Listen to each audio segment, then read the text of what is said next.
Isa, dalawa, tatlo. Kasabay ng pagkahulog ng mga butil ng pawis sa mahapding dampi ng sinag ng araw sa iyong pakikibaka sa araw-araw. Kahit kumakalam na ang sikmura, itay, tila ito'y di mo alintana. Kasabay ng pagtunog ng batingaw, hudyat na ako'y lalamunin na naman ng hiya at inggit. Natatakot na makipagsabayan dulot nitong kahirapan. Kung bakit kasi ito lang ang iyong nakayanan. Sa aking pag-uwi at pag-abang sa tarangkahan, sa di kalayuan, ang iyong matamis na ngiti ay agad kong nasisilayan. Walang mababakas na pagod, ngunit kasabay ng iyong pagkaway. Ako'y sasaksakin na naman ng matatalim na titig ng mga tao. Tawanan at pangungutya na di ko naman pinangarap. Ngunit bakit ganito? Puso'y namanhid at nagsimulang sumibol ang pagkamuhi. Sa kung bakit ganito ang buhay na ibinigay sa akin. Sa kung bakit sila may ganito o ganyan. Na tila ipinagkakait sa akin ng saya at mga material na gusto ko ring makamtan. Sa kung bakit tinatamasa nila ang buhay na gusto ko ring maranasan. Isa, dalawa, tatlo. At ako'y dinala ng aking panyapak upang tahakin ang daan ng pagbabalik tanaw. Mga mumuntikong halakhak ang tanging naririnig at umaalingaw-ngaw. Malamig na hangin ang siya ngayong humahaplos sa akin.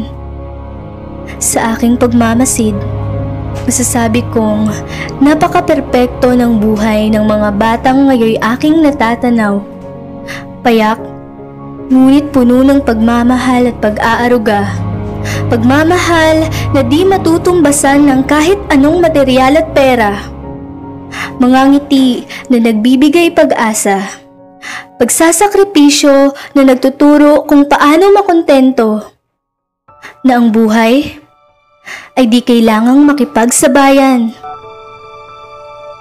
Kasabay ng pagkahulog ng mga butil ng aking pawis ay ang hangarin kong matupad ang aking mga pangarap. Mahapdi na dampi ng sinag ng araw at pagkalam ng aking sikmura. Pagbabanat ng buto at pagsusunog ng kilay. Pagsusumikap sa kabila ng kahirapan. Mga maling pananaw ko noon ay handa ng itama. Pagkamuhi sa puso'y nais ng palayain. Ang maging katulad nila ay hindi ko napapangarapin. Kung wala man akong ganito o ganyan, ay di na magdaramdam pa. Sa paglipas ng panahon, ako'y hinubog ng iyong pagmamahal at magandang halimbawa. Natutunan kong hindi ko kailangang ipanganak na may gintong kutsara. Sapagkat higit pa sa ginto ang bawat butil ng iyong mga pawis. Ang ikinakahiya kong hanap buhay mo itay, ang siya pa palang maghahatid sa akin tungo sa tagumpay. Na sa iyong bawat padyak itay ay may magandang kinabukasan na sa akin ay naghihintay.